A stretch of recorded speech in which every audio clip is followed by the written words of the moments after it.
I need to stock this much, and so on and so on. And that way, you would have learned. You would be operating your bookshop based on evidence, based on data you've synthesized or analyzed and found out that actually during these months, this is what my focus should be on. So in that way, you would have evaluated your business in that case. And also, oftentimes you will find in monitoring and evaluation, what is the criteria of doing monitoring and evaluation? The criteria.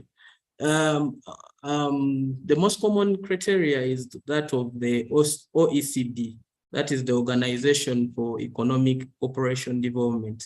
This is a group of countries that always gives grants, donations to nations, to organizations, like the US, the Scandinavian countries, Canada.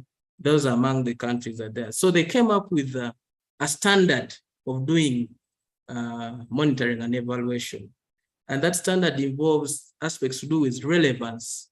How relevant is your project in education? For instance, your book stationery, how relevant is it? It's of course relevant. We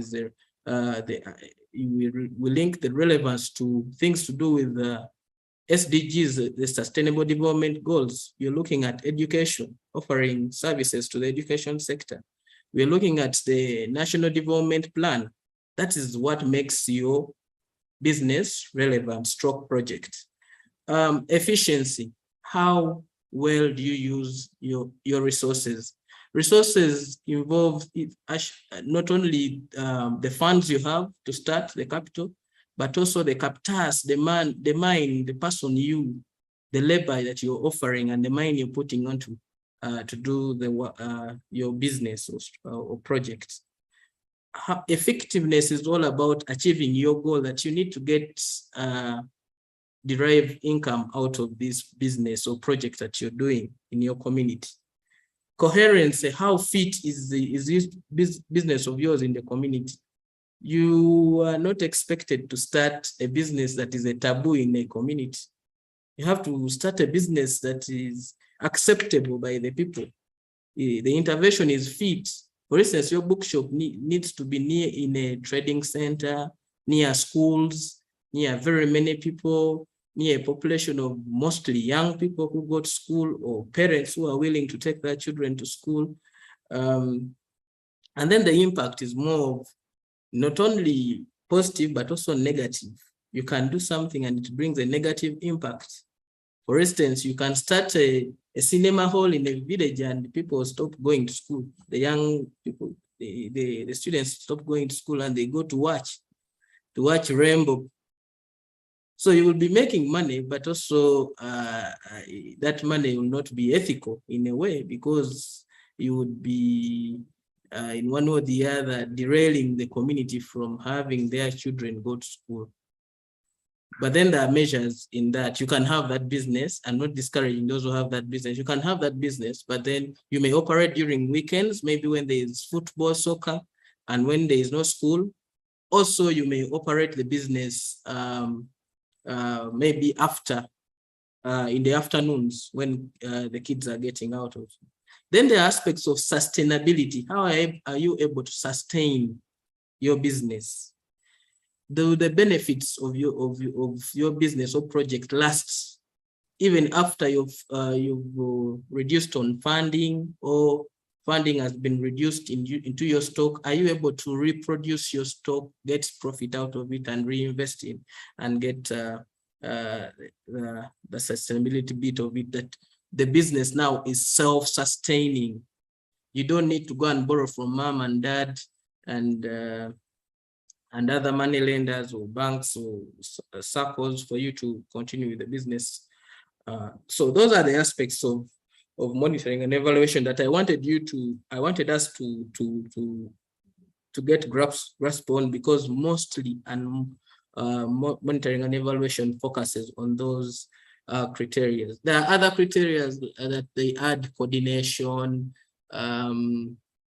cohesion, comprehension, things to do with time, scope, other things like that. But if you're to analyze these criteria set by the OECD countries, they capture all those aspects. My background, I am a social worker by profession. I did my degree in Makerere, and I had a passion of doing research. So my first job I got was with Adroit Consult as a research associate, where I learned a lot to do with project proposal development. And in this project proposal development, we would bid to government, to NGOs, to do their baseline studies. The baseline studies doing a study from for a project before it starts. What's the situation like? It's like a situation analysis. If you're to go to do a situation analysis in the area you're going to start a business or book or expanding your book stationery business, you need to do some market survey. So in also projects, if you're going to support orphans or you're going to start an application, you need to do a survey about your application. Is it applicable to the population? Do people see something, some value that it will bring on board? Things like that to gauge. And then also would write proposals on end term evaluation for organizations to determine aspects to do with the relevance, the efficiency, effectiveness, impact, and sustainability of those projects. Then later on, I was headhunted, and I got a job as a resident consultant with Ethicon. And there I learned a lot to do with monitoring and evaluation. I was self-taught. I didn't go anywhere about with the monitoring and evaluation. It's a matter of you understanding the principles of monitoring a project and evaluating it. And I had some 4 years there before I joined MTN, where I basically practiced project management. And I've been a student of MBA for project management with MOBS. So I feel that is how my career developed into monitoring and evaluation. Thank you, Angela. Over to you.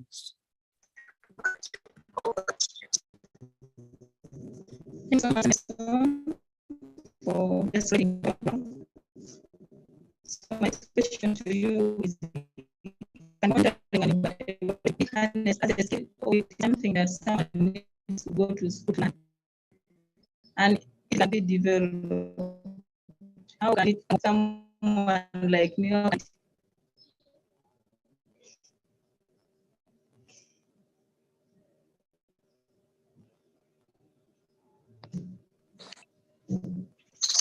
Oh, sorry, I may not have. Sorry, I had not unmuted. So, what as a skill? No. Do you remember that aspect of us talking about New Year's resolution? I want to use the examples that are very common to us. You know, everyone talks about New Year resolutions in January, when on 1st January or 31st. Yeah, and we talk about our aspirations, what I'm going to be doing this year. Okay, this year, if I am just graduated, this year I need to get a job, my dream job. This year I need to, after getting my job, I need to get married, or I need to develop my land, I need to construct a house, I need to buy a car. Those are aspirations you set. And when it comes to December, you evaluate yourself and say, hey, but I set 4 aspirations or resolutions this year. Did I meet them? In our subconsciousness, we'll be doing monitoring and evaluation. The only issue is that it's not documented anywhere. But if you follow it critically, when you start with the aspirations and resolutions, you're planning for the year. However, as you plan for the year, you need to put it into practice and create activities around. You have to have input, which is more of the tools you're going to use to get to what you are aspiring to achieve during the year.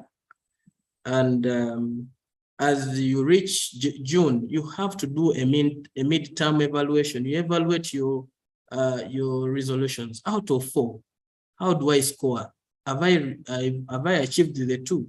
Have I achieved 1? If you have achieved 1, you're 25% done. And if you're 25% done, then how do you improve and get to the 100% by December? So that's when, that's how you will do your monitoring as an individual.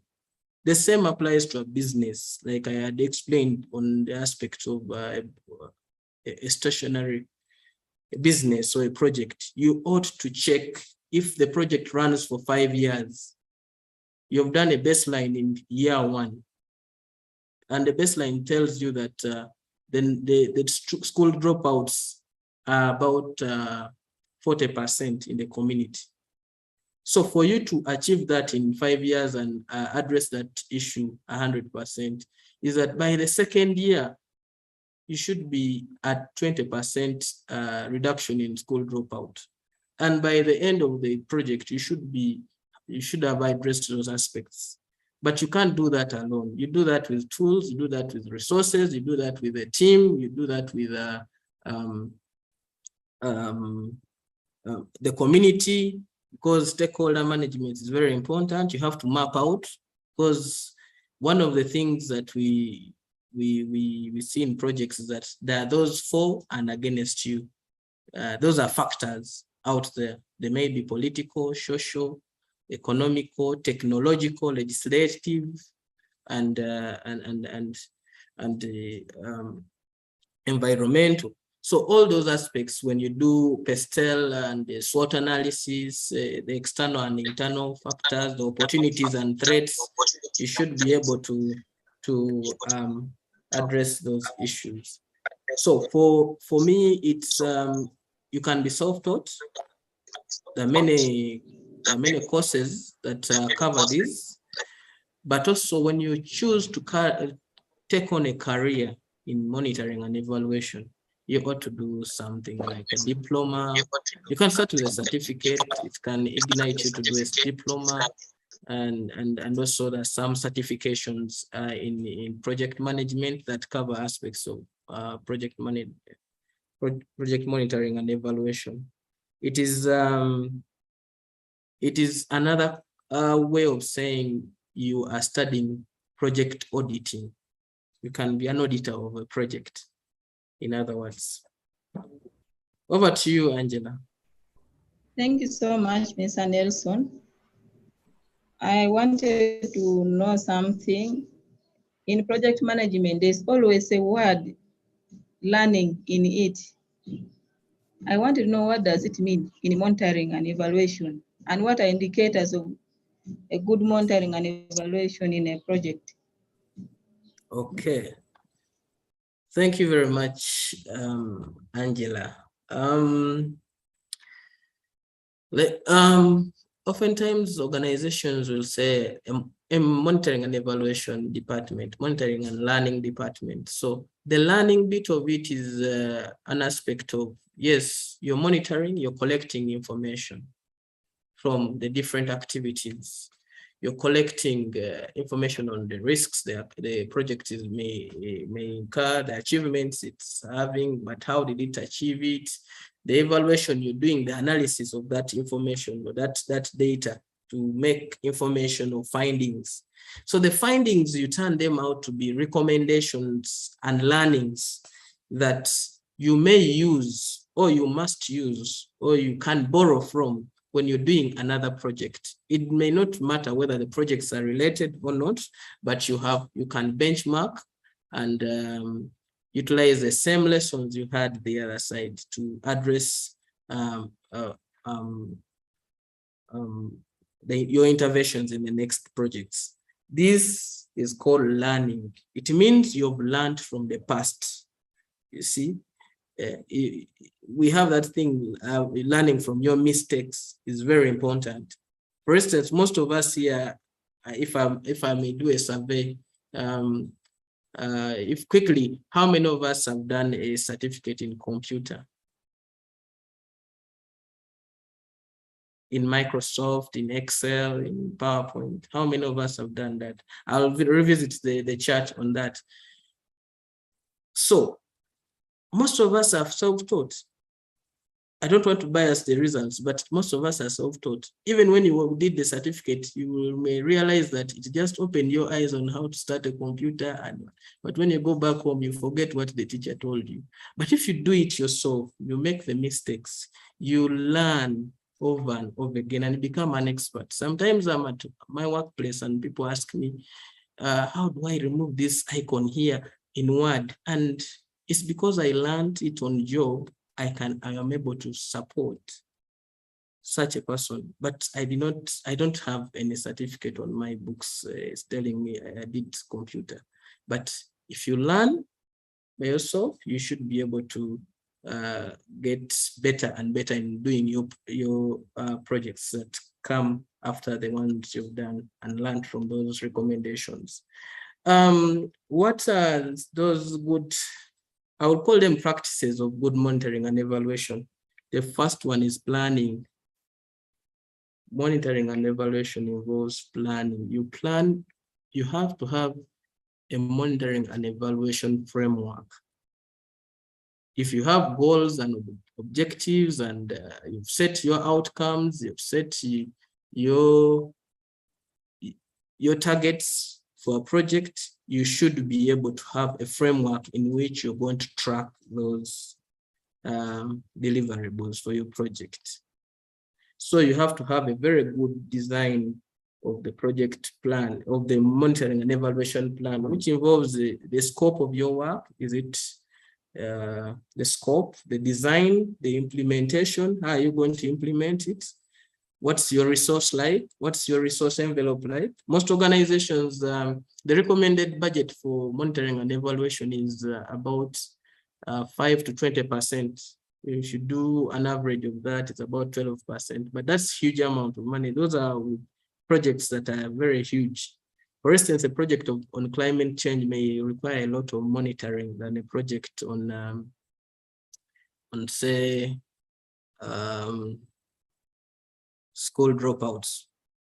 School dropouts, you may do it as and when the school starts and the term ends, and then the transition, things like that. But climate change, you have to monitor.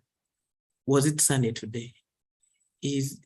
How about 3 days ago, 5 days ago? To correlate all that data to make sure that you communicate that the weather of 1990 around the same time is very different from the weather now in 2022 in the same month of July. So that requires day-to-day monitoring using high-tech equipment, using experts on ground to analyze this data that's coming out from such projects. So for such projects, even 20% might be very little. It has to be higher than that, but then you have to plan for it. You have to have a logical framework. A logical framework it's a one-pager, a quick one-pager of the project. It's a summary of the project. For instance, you have, it shows the situation, the problem, the goal that you intend to. For instance, the problem in the area may be high school dropouts. So your goal will be to reduce on the dropout by maybe 20% or by 10% or by 90%. Those are targets you set.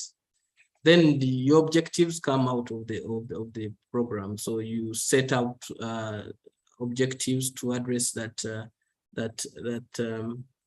problem. Is it the absenteeism of teachers? Is it the school, the feeding? Is it the infrastructure? Is it the parents? Is it the community? So you have to address all those aspects. And then you have inputs where you have teachers, you have scholarly materials, you have the school, the food, you have the input of outreaches, and then the output will be now the aspects to do with the short term, long term, and intermediate. Because the short term, it would be that there's an increase in the enrollment in the first week, in the second week. How about at the end of the year? How about at the end of the primary? How about at the end of secondary? Those are aspects to do with it. Then the long term is that now you have engineers in your community, you have teachers in your community. Out of that, long term normally is more than 5 years or even 10 years, so that you can realize the impact or the change, the social change of such interventions in your community. Over to you, Angela. Thank you so much, Mr. Nelson. I'd like you to tell us how some small business that cannot hire, that don't have the capacity to hire the M&E experts, can go about M&E in their work. First of all, you can be your own self. Learn. Go to YouTube, go to this open source, Allison, Coursera. They have some open source courses that you can do in M&E, foundational courses. That is one, yourself. Secondly, you can have volunteers. There are very many young people who have graduated, but they cannot, they have expertise in that. If you can encourage them to be volunteers and have facilitate them a little bit of not salary, but something to take them on and make sure that they have transport and some allowance on board. Those ones can also support you for projects that are somehow substantial and have some resources that they can work with. The other is join associations, so that, for instance, if you join the Monitoring and Evaluation Association in Uganda, or any other professional association that you may be inclined to join, you are likely to get an expert there who can provide pro bono services to your business or your project. I think those are some of the avenues that you can utilize. And also you consult. You can consult from some experts who are willing to give you some of their time to give you insights on how best you can use simple tools to track your businesses or your projects. Thank you so much for your best insights on that. We have learned, and we are all going to join the associations. We are going to be our evaluators. Thank you so much. So my next question to you is, when is the right time for a business to start this M&E? And is it something that is recurrent, or it is something that you can do once and you stop there? M&E is very important from day one, from start, from designing your proposal, from designing your business plan. You have to have a way you're going to track your business. And with M&E, you do not only track the things I've told you, but you have to track the process. In this case, you'll do business processing of your stationery shop. You'll monitor aspects to do with the technical aspects of your project or your business. This may be experts or human resource you use or technology you use. You have to monitor risks. You have to monitor risks or assumptions in the project that you may not have catered for, so that you can address those things. Also, you have to monitor finances or costs of doing business. If you don't monitor those things, Angela, even in your stationery shop, you may not get a profit. So you have to monitor, how much have I invested in, how much am I getting out of it, and how long did even this stock stay in my shop. The longer the stock stays in your shop, the less the return you get from that product. So you may be able to budget your stocking very carefully and say, I'll sell most of this and less of this so that I get more return on this, and then I get the multiplier effect of making sure that I reach out to my customers and also sustain my business.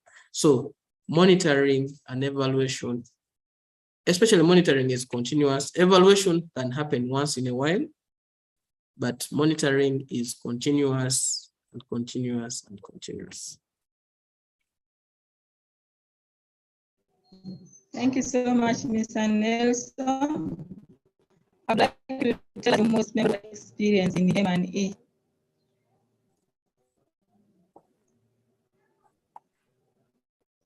Pardon me on that. I would like you to tell us your most memorable experience on M&E. Oh, my most memorable experience in M&E was when we were doing, I think, MTN at 20 in 2019. We were in Budaka, a health facility called Naboa Health Center 3. And we had renovated it and equipped it with beds, water, placenta ped. And the nurse there, when we went there to monitor the project, she was very happy, and she assured us that you people, MTN, you brought a mulago in our area. I didn't understand why she called it a mulago until I contextualized, and she contextualized it and said, this is the only health facility in the district. Then, please quote me then, that had water, had solar, had everything they needed to run a maternity ward. So for me, that alone was very memorable to me. And whenever I passed there, I passed by to check on that nurse. I know when we're handing over that health facility, the nurse even said she cannot allow to be transferred away from the health facility because of the interventions we made there. That alone, for a beneficiary to come out and express and identify the benefits that quick out of the project, for me, it was very memorable, and it still touches me whenever I pass that place. How about you, Angela? Thank you so much for your insights. My next question to you is, are there some tools that make M&E easier for small business owners? And if it is possible, would you share with us? Yeah, there are tools, and you readily use them once in a while. For instance, there are tools like surveys. We normally do surveys, but we don't document them. We talk to people. If you talk to someone, when you go to a school and ask the teachers, what stationery do you normally need? You're doing an interview. You're doing kind of an interview guide. If you put it as a tool, it's an interview guide. However, when you get that feedback back and forth, you go to like 10 schools and ask them the same question, and they are giving you the same answer, the same products you need. There, you're trying to do your baseline kind of market survey. So that's a tool you can use. But after them giving you that feedback, you go and implement. And when you implement, and actually out of those products, maybe 60% are the ones that are consumed. You may monitor your prices. Are they so high? Are they going elsewhere to get these products? So those surveys we have, those interactions we have, I always tell people that we normally have focus group discussions when you are out there with friends, you're talking, the ladies, the gentlemen, you're saying I'm out with the boys, but it's more of a focus group discussion. You're talking about investment, you're talking about, some are talking about Bitcoin, others are talking about shares, others are talking about real estate. That is all a conversation that you can contextualize into a focus, a discussion, but that discussion is not focused. That's the only problem with it, is that it's not focused. It's anyone speaks. It's not guided. It doesn't have a moderator, but there is information, and there are people who get information from there to make investment decisions. There is also the logical framework that we talked about, the M&E plan, and the aspects to do with the theory of change. Theory of change is normally for instance, we have a problem of unemployment. Not every organization addresses the issue of unemployment the same way. They have different theories of change. Some think of train someone, go out there, get a job or create a job. Others think of giving you the skills and tools and you go and start your own job. Others think of placing you in a workplace and you learn from the job and improve on your CV and go and apply for a job. Others feel like they should feed you, they should give you everything for 6 months, then you get a job and be self-sustaining. Those are all theories of change. So those are different ways of addressing the issue of unemployment. So the best way is always monitored and to get its merits and demerits. If the merits outweigh the demerits, then the organization or interventions of the world interventions are focus on such. For instance, currently it's mostly work readiness and apprenticeship, because there are many graduates and then they can't get jobs. But the reason of them not getting a job is you have no experience. So if you want experience, go and volunteer somewhere, get an attachment, learn. The aspects of internship are now cutting across all professions. Those days, the internship was mostly for medical engineers. But right now, everyone has to go to do internship. Even the lawyers do clerkship. So those are all other theories of change for one to get a job or to get employment. Over to you, Angela. Thank you so much. To have some interaction with the members. Thank you so much, Mr. Nelson. Maybe my last question to you for today's session. What aspires you to keep on going? Oh, that is a more personal question. But what aspires me is family and humanity. For me, when family and humanity, I mean the people, the downtrodden, the people out there, when you meet someone and create a smile to them, have a conversation, sometimes it's very important. I have a bias of having done a course in the course in the mental health. So I interact with a lot with people who have aspects to do with mental health. Oftentimes you need to talk to someone and all they need is to talk to them. It's not your money, it's not your food, but someone to talk to them, someone to relate with them. So for me, those are the aspects that drive me, humanity, and that's why I like doing my job, serving the people, working with MTN on the foundation and making sure that we reach out to all corners of the country and make a smile out of everyone that we touch on.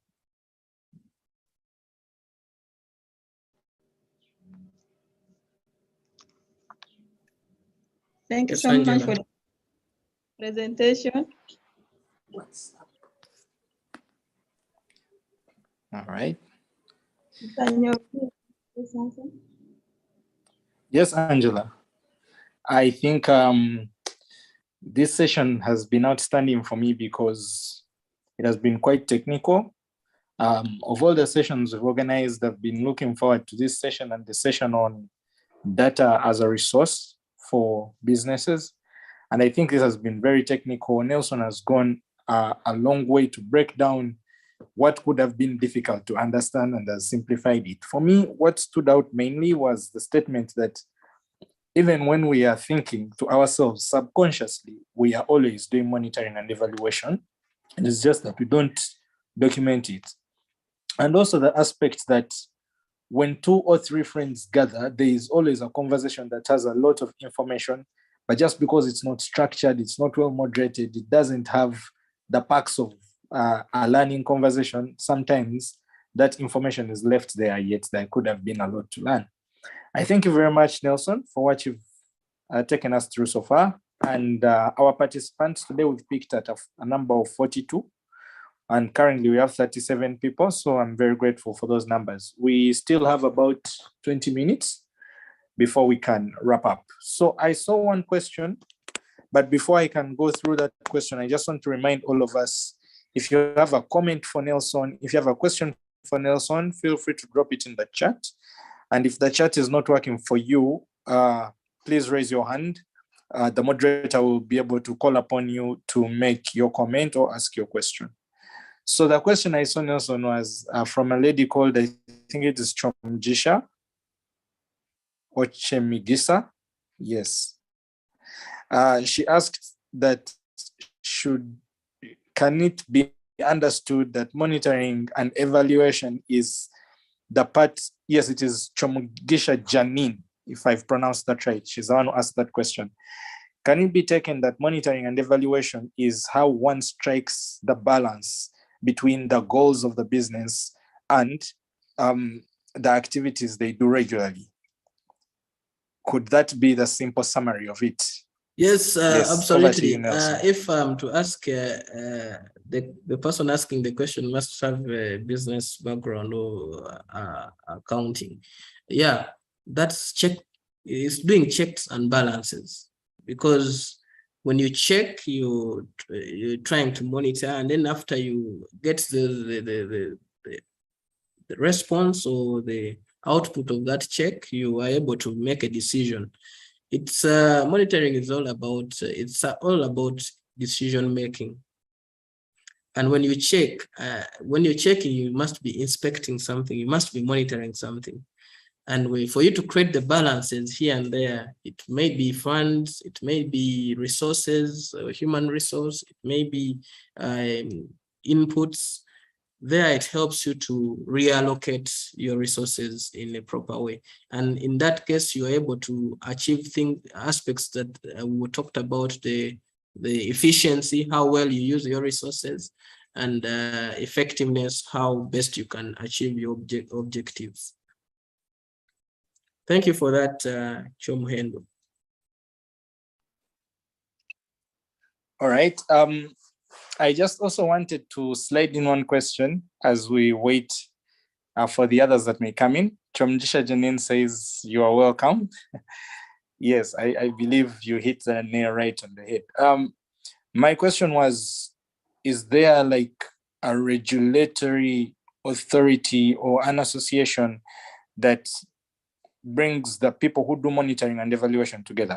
This is coming from a point where you say that if someone joins, for example, associations or some fellowships or communities, they have a higher chance of finding an expert who's willing to do M&E pro bono for them in their small business. So if that body is there, or if that group is there, who are they and how can we find them? Okay.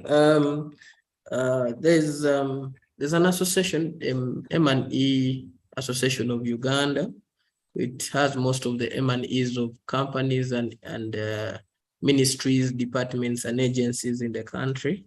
So most of them subscribe to that association. There's also the project management kind of it's not association, it's a chapter, Ugandan chapter. You know, project management is a certified course of project, of implementing projects, but that also has membership, but then for it, it has an attachment to the membership. You have to have done project planning. You must have done PMP and any other certified course in project planning, but also you can also be an affiliate to them and also understand what they do, attend their fellowships, learn from them. And from there, you can tap into the resources that they have. And you never know, they could be able to support you in your business. Okay. Sorry, my device is it's not very, I think it's getting frozen. So I'm just utilizing the microphone more than the camera. And I just wanted to have one more comment. It has come in from a gentleman called Mr. Stephen Dumba. And he says, I don't know why I always thought M&E must be done externally. And thank you, Nelson, for reminding me that I can do it myself. That is the comment from Stephen Dumba. Is very appreciative of you painting the picture that M&E can also be done internal, actually by the person who is maybe a sole proprietor in their business at that time. And the gentleman called Geoffrey says, may you please help me know some ways of doing a marketing survey apart from questionnaires or peer-to-peer interviews? I think that's a good question. Yes, other ways apart from peer-to-peer and questionnaires, maybe Nelson, you can guide. Okay. First of all, I want to commend the gentleman who commented about doing M&E internally. Yes, you can do M&E as an organization internally. However, for instance, if you get a grant to your business or to your project, there could be conditions set by your benefactor or your sponsor or your donor that at the end of the project, you ought to give us an independent view of your project or your business. So that's why in businesses, that's why you hire an auditor to do an audit report. In projects, you get an M&E expert to do for you an end of project evaluation. Normally, why they bring an external person on end of project evaluation or midterm evaluation is to give the team that has been doing monitoring and evaluation a reality check in terms of objectivity.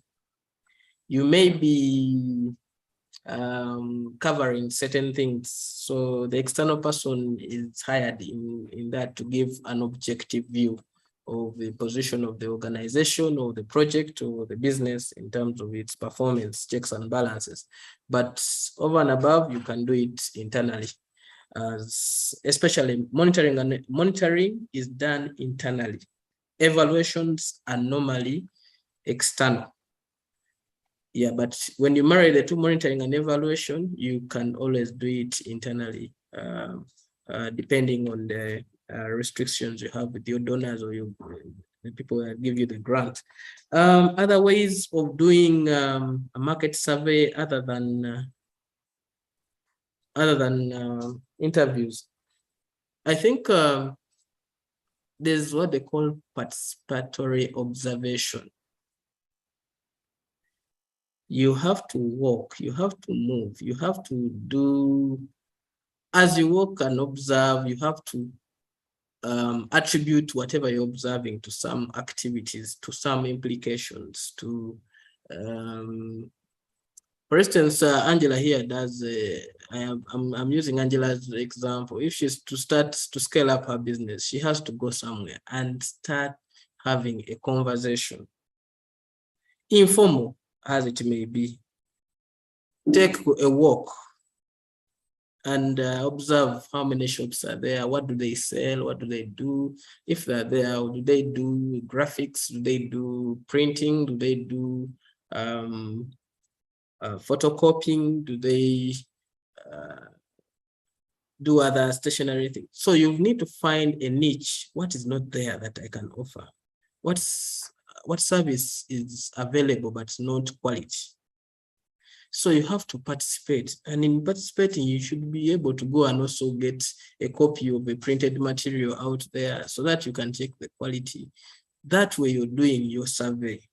However, you have to be very disciplined and not be taken by surprises when you you go and do your survey and you think it's your competitor or your to-be competitor is doing poor quality work, and yet the population for it, it's comfortable with that. So you'll come with your quality and price highly. So as you do the observation, you have to also monitor the aspects to do with the pricing. The most important places, I think the most effective way of communicating or getting information is community meetings, which are hard to mobilize. You have to talk to the LC1 and the local leadership to have a community meeting. Why? In a community meeting, you are able to get varying perceptions of things in just one meeting, because people come from all corners of the village or of the town, and they give you their perception of things. So it's up to you to synthesize those things, write them down, transcribe them down, and make sure that whatever you're collecting it represents the perception of the people you've been interviewing or you've been talking to. Thank you.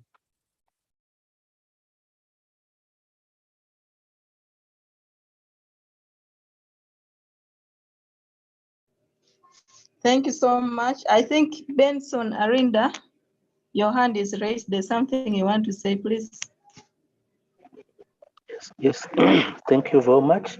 I have something I want to have clarification about. I wanted to ask Mr. Nelson, how is it for someone to join monitoring when he's in the middle of his career, but he has an interest to join M&E? And another thing is, M&E and the planning, are they different things? Because you find some organizations have the Department of Planning, then M&E. So is it a combined thing or it's a different thing as well? Those are the two questions I would like to pass over to you, Mr. Nelson.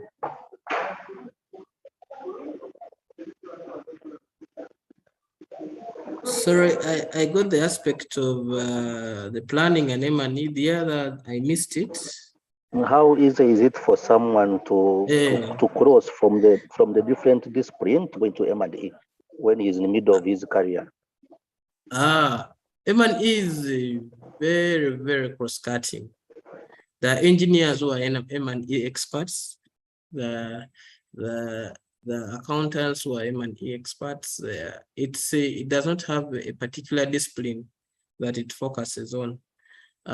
But most cases, most of the people in line with M&E are social scientists, economists, planners, in that aspect of doing M&E. So it's never too late.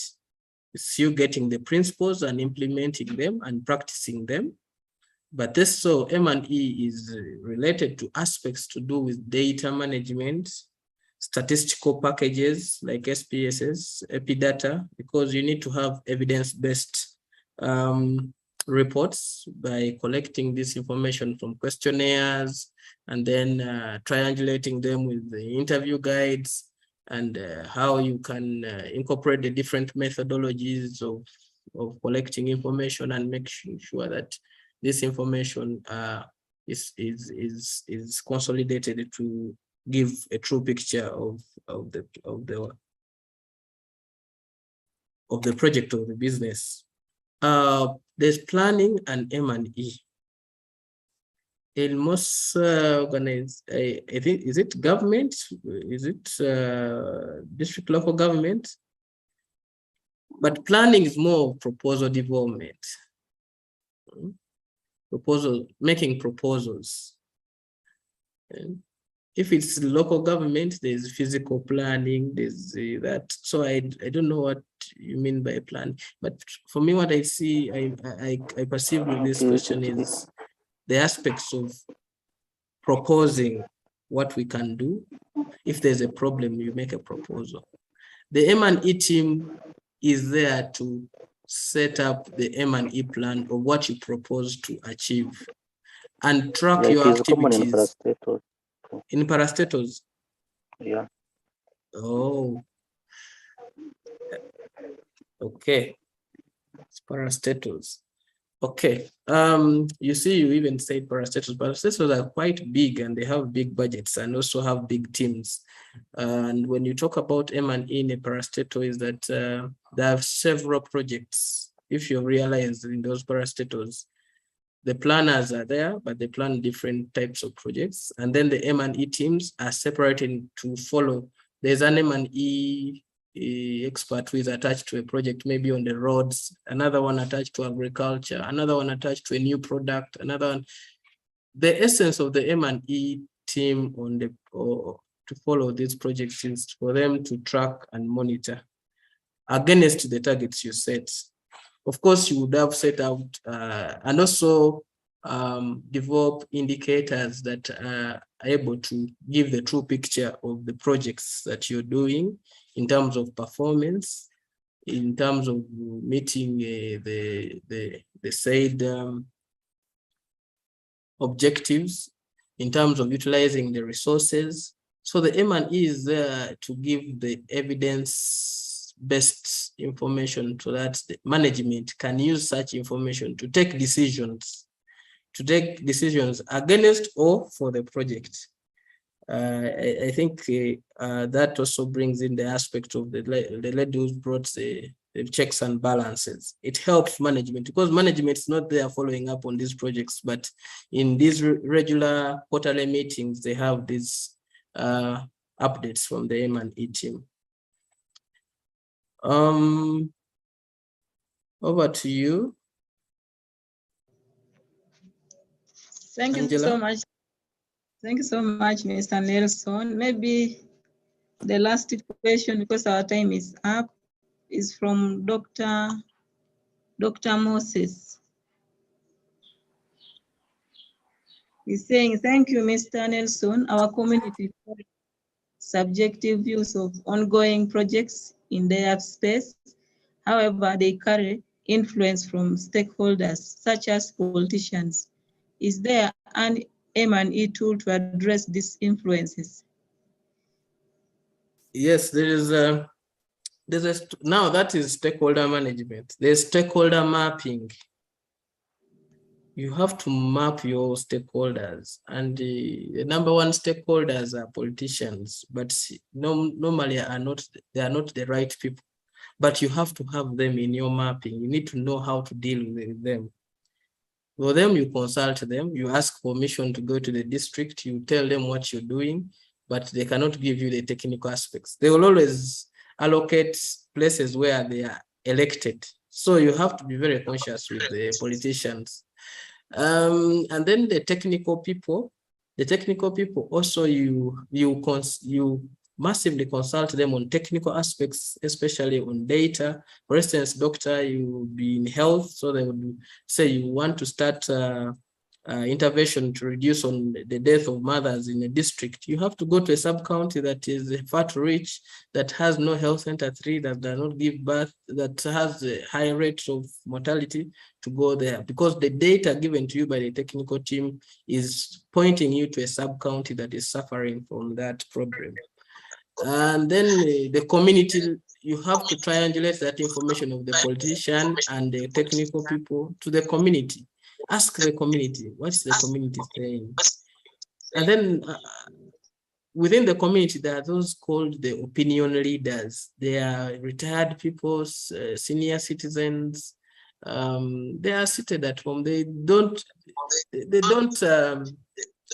have any interest in your project, but they are able to tell you frankly that, man, you're starting here a school, but it won't work. Here, people don't take people to school. They'll tell you frankly. If you want this school to get students, or you bring this school for social development, or to make an investment out of it, take it to this place. So those are also there. So you have to map your stakeholders clearly. And these days, stakeholder management is a very key thing in whatever we do. Even when you're starting a business, you need to know who is the man of the place, who is the problematic person, who is a very understanding person in the area. Even when you're getting a rental, for you to start a business, you need to scan around of these aspects. Those are the things we're talking about, that influence projects for or against. You do the SWOT analysis aspect of it, but with the stakeholders, you have to do a mapping.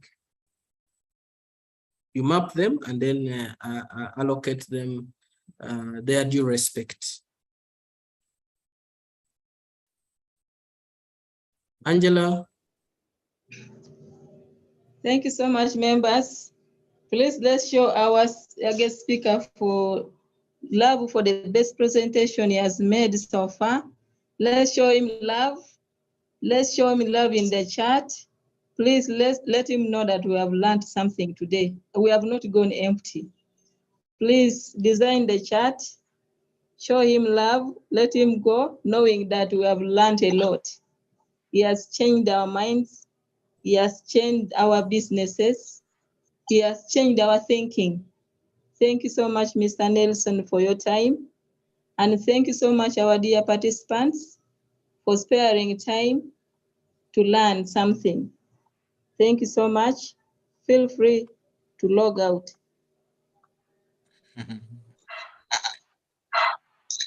Thank you, Angela. Thank you, everyone.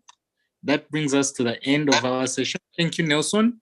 For those of you who feel you have unanswered questions, Nelson is in our alumni group. He's there, but please don't misuse his contact. Make sure if you're reaching out to him, you're reaching out to him on matters of M&E and matters of the Youth Skilling Program. For the questions that have not been asked out loud and for the comments that have not been read, please, we apologize because we're caught up by time, but we can convince you that this will be answered by Nelson if you reach out to him directly. Robin Pasi Mugundo, you say you want to be added to the group. We shall make sure that happens. The rest of us, thanks for showing the love in the comments. We meet again next month for the next one-on-one sessions.